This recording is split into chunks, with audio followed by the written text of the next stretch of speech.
I penduari i drejtësisë Erion Alibej, i njohur si Krymi, prej 2 seancash është rrëfyer në gjykatën e posaçme në procesin e pagëzuar Plumbi i Art. Alibej është kundërshtar i përbetuar i vëllezërve Hajdar e Franz Çopja, që kanë drejtuar një nga organizatat më të rrezikshme kriminale. I penduari tha se pas vrasjes së vëllait të tij Endrit Alibej, Xhaxhai dhe një shtetasi turk nisi hetimi për të identifikuar autorët e krimit. Sipas tij, Genç Stafili dhe Dorian Duli e kishin informuar në një takim në shtëpinë e tij se mes të tjerash ishte përfshirë në ngjarje Kamer Mehja, ndërsa Mikael Qosen, Talo Çelën dhe Altin Docin mund t'i identifikonte përmes një personi që e quajti Ervis Nano.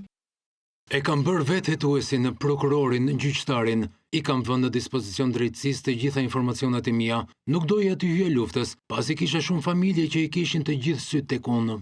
Sipas Alibej, disa herë Dorian Duli e kishte ftuar të dilte nga shtëpia për ta nxjerrë në prit. I penduari Rrëfeu Sardian Çollaku, që u vra në atentat në Elbasan, ishte informatori i tij, pasi ishte pranë kundërshtarëve të tij. Erion Alibej rrëfeu edhe vrasjen e Dorian Shkozës dhe Angelo Avdis në Shënavlash të Durrësit në vitin 2020.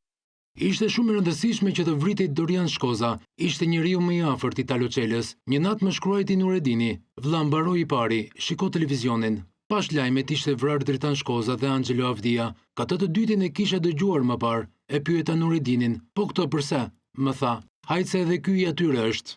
Sipas Alibej, makinën e përdorur në vrasje ka djegur Elio Bitri, ndërsa armët i siguronte nga një person që thirrej Hoxha, mjeku me 4 gra.